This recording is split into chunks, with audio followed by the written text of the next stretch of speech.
Okay बच्चों, तो अब हम करने जा रहे हैं एक्सरसाइज 8.2 का क्वेश्चन नंबर 5 जो आपकी स्क्रीन पर है। क्वेश्चन है 5 cos square 60 degree plus 4 sec square 30 degree minus 10 square 45 degree upon है आपका sine square 30 degree plus cos square 30 degree.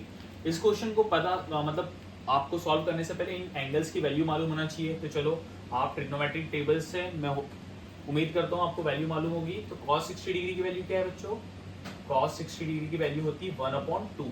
ठीक है, ये ट्रिग्नोमेट्रिक रेशियोज 0 से 90 डिग्री एंगल की आपको वैल्यू मालूम होगी। sec 30, sec 30 किसका उल्टा होता है बच्चों? cos 30, cos 30 होता है आपका √3/2। तो sec 30 उसका उल्टा हो जाएगा cos 30 का, तो ये क्या हो जाएगा 2/√3। अब कौन सी वैल्यू हमको पुट करनी रहेगी? tan 45 डिग्री, तो tan 45 डिग्री की वैल्यू क्या होती है बच्चों? 1, तो हम यहाँ पर लिख देंगे 1। वैसे ही आपको sin 30 डिग्री, sin 30 डिग्री की वैल्यू क्या होती है बच्चे? sin 30 डिग्री की वैल्यू होती है 1/2। cos 30 डिग्री की वैल्यू पूछूं मैं, cos 30 डिग्री की वैल्यू क्या होती है बताओ आप? cos 30 डिग्री की वैल्यू होती है √3/2। तो यहाँ पर इस क्वेश्चन में ये सारी चीजें दी थी, उनकी वैल्यू हमने यहाँ पर रख दी। अब इन वैल्यू को हम यहाँ पर इस क्वेश्चन में पुट कर देंगे। तो यहाँ पर आपका क्वेश्चन था 5 cos स्क्वायर 60 डिग्री, तो cos 60 डिग्री की वैल्यू क्या है? यहाँ पर है 1/2 और यहाँ पर क्या दिया है बच्चों? cos का स्क्वायर दिया है, मतलब जो cos 60 की हम वैल्यू पुट करेंगे ना उसका क्या करेंगे? स्क्वायर करेंगे। ठीक है, प्लस यहाँ पर आपका है 4 sec स्क्वायर 30, मतलब 4 मल्टीप्लाई sec 30 की वैल्यू क्या है बच्चों? sec 30 की वैल्यू है 2/√3 और यहाँ पर क्या है? sec का स्क्वायर हो रहा है, मतलब sec 30 की वैल्यू का हम क्या करेंगे? स्क्वायर करेंगे। Minus tan square 45 degree, tan 45 degree की वैल्यू क्या है? 1 और यहाँ पर भी tan का स्क्वायर हो रहा है, मतलब 1 का हम क्या करेंगे? स्क्वायर करेंगे। अब यहाँ पर है अपॉन, तो हम यहाँ पर लिख देंगे अपॉन, यहाँ है साइन स्क्वायर 30 डिग्री, तो साइन 30 डिग्री की वैल्यू क्या है? साइन 30 डिग्री की वैल्यू 1/2 और यहाँ पर साइन का स्क्वायर लगा है, मतलब यहाँ पर होगा 1/2 का होल स्क्वायर। फिर आगे लगा है प्लस, तो हम यहाँ पर प्लस कर देंगे। अब यहाँ पर आपको दिया है cos स्क्वायर 30 डिग्री, तो cos 30 डिग्री की वैल्यू क्या है? √3/2 और यहाँ पर cos का स्क्वायर लगा है, मतलब यहाँ पर हम इस वैल्यू का क्या कर देंगे? स्क्वायर कर देंगे। ठीक है, अब हम इसको सिंपली सॉल्व कर देते। 5 मल्टीप्लाई ऊपर 1 का स्क्वायर, 1 इंटू 1 क्या हो जाएगा बच्चों? 1, नीचे 2 का स्क्वायर, 2 इंटू 2 क्या हो जाएगा बच्चों? 4, प्लस 4 मल्टीप्लाई ऊपर 2 का स्क्वायर है, मतलब 2 का कितनी बार मल्टीप्लाई करोगे आप? 2 बार, तो 2 इंटू 2 कितना होता है बच्चों?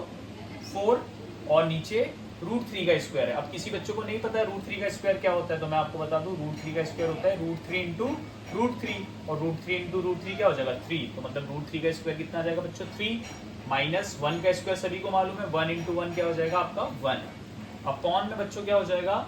1/2 का होल स्क्वायर है, मतलब 1 इंटू 1 अगेन क्या हो जाएगा ऊपर 1 और 2 इंटू 2 नीचे क्या हो जाएगा? 4। फिर आपका प्लस है बच्चों √3 का स्क्वायर, अगेन आपको मालूम है √3 का स्क्वायर क्या होता है? √3 इंटू √3 दैट इज 3, तो आ जाएगा 3 और नीचे बच्चों 2 का होल स्क्वायर है, मतलब 2 इंटू 2 दैट इज 4। क्लियर है? अब हमारी अगली स्टेप क्या होगी बच्चों? अब हम यहाँ पर लिख देते 5, अब होगा मल्टीप्लीकेशन, सबसे पहले सॉल्व होगा, तो 5 और 1 का ऊपर इंटू हो जाएगा, तो ये क्या हो जाएगा आपका?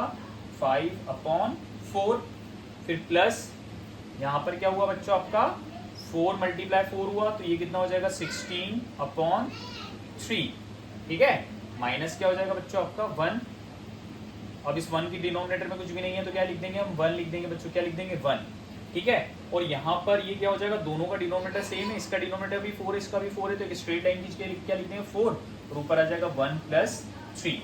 ठीक है, इस यदि मैं इसकी आगे स्टेप लिखूँ तो क्या हो जाएगा? ये हमारा हो जाएगा, मैं यहाँ लिख लेता हूँ 5/4 प्लस क्या है बच्चों? 16/3 माइनस 1/1 और यहाँ पर क्या हुआ आपका? 1 + 3 दैट इज 4/4 हो गया। ठीक है, अब यहाँ पर हम क्या सॉल्व करेंगे? यहाँ पर इनके डिनोमिनेटर सॉल्व करेंगे। यहाँ पर 4 है, यहाँ 3 है, तो 1 को नहीं देखना है आपको, सिर्फ और 4 और 3 को देखना है। तो इस 4 में किसका मल्टीप्लाई कर दो? 3 का, तो 3 का मल्टीप्लाई हमने नीचे करा और 3 का मल्टीप्लाई ऊपर करा। अब यहाँ पर 4 था, तो यहाँ किसका मल्टीप्लाई कर देंगे? 4 का नीचे कर देंगे, 4 का ऊपर। ये क्यों कर रहे हैं हम? डिनोमिनेटर सेम करने के लिए। अब यहाँ 4 इंटू 3 है, यहाँ 3 इंटू 4 है, तो यहाँ पर भी 4 इंटू 3 हो जाएगा, मतलब क्या हो जाएगा आपका? 12 का ऊपर और 12 का नीचे। और ये 4 से 4 सिंपली क्या हो जाएगा? कट हो जाएगा, क्योंकि 4 के टेबल में आता है 1 टाइम में। ठीक है, तो डिवाइड में 1 चल रहा है। और 5 इंटू 3 ऊपर कितना हो जाएगा बच्चों आपका? 15।